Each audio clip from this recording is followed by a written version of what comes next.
found a couple surveys online of what are the #1 challenges with remote work. So first and foremost, absolutely communication. And this is why so much of what we've talked about thus far is helping you to think about how do you communicate with others, both sending messages as well as receiving. And then also creating social opportunities and times to, I spend a fair amount of time in my regular workday just chatting with people, about the local sports team, the weather, what their plans are for the weekend, if they're going on vacation. I definitely think loneliness and isolation is going to increase as people are kind of becoming socially distant over the next couple of weeks and months. So being deliberate about ways to connect, reduce some of that isolation, and be ready just to listen and be a good friend to talk to, whether it's coworkers or friends from Georgetown, family members. I think you and the people you care about will all benefit from some more deliberate communication. And then obviously setting boundaries. I'm sure there are people that are checking their emails, lying in bed, trying to fall asleep and stressed out about a late email from their boss. And also people who wake up first thing in the morning, instead of easing into the day, they're like, oh my God, I got these emails, I gotta do it. All this bad stuff happened. Set the boundaries, maintain them, and you'll be a lot more effective. So here's a second survey from another source I found where, again, top 2 was collaboration, communication, and loneliness. And a lot of people struggle to unplug, which is also why, I keep hammering home this principle of being able to set these boundaries and unplug, and don't have your laptop open all day. Don't have your phone in your hand or in your pocket all day.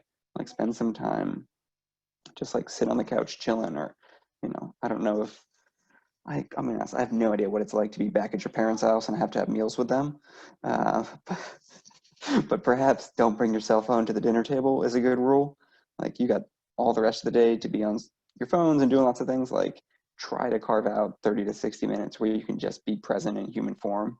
I doubt that this is the ideal situation for you as college students to be back with mom and dad, but make the most of it. And, some of the other challenges include staying motivated. I think the more you externally set some accountability things and tell certain coworkers you're going to do something by a certain time, you'll be motivated to do it. There's also this great principle of when you have a project or a paper you have to write for school, as soon as it's assigned, open up a Word document, title it, put your name on the top, save it, you're 50% done. You are literally 50% done with that project because you've started it, all right? It's so hard to get in physics, it's called activation energy, the momentum to start working on something. But if you just open a Word document, put the title on there, jot down some random notes, it doesn't have to be in any particular form. And then you just know if you have an idea 2 days later and the paper's not due for a couple weeks, just throw it in the Word document. There's a place to put it, and it doesn't just sit in your brain or kind of float away. And you're I'll do it later. I'll just cram the night before and write something. I encourage you to look at your classes, whatever the updated syllabus things are, and just make the documents. Everything's going to be done remotely. I'm sure there's lots of Word documents and other things you need to put together. Just start naming them, and then you'll feel a lot more organized and be able to have the motivation needed. The greatest error in communication is assuming that it's taken place. And that is truly important, not just in a, hey, did you read this slide? But in all forms in which you communicate, often what you say is not what the other person hears. And so asking somebody in a meeting or after a conversation hey, can you just play back what you heard just to make sure we're on the same page? And then you can say, oh, great, yeah, you got 90% of it. That was most of what I said.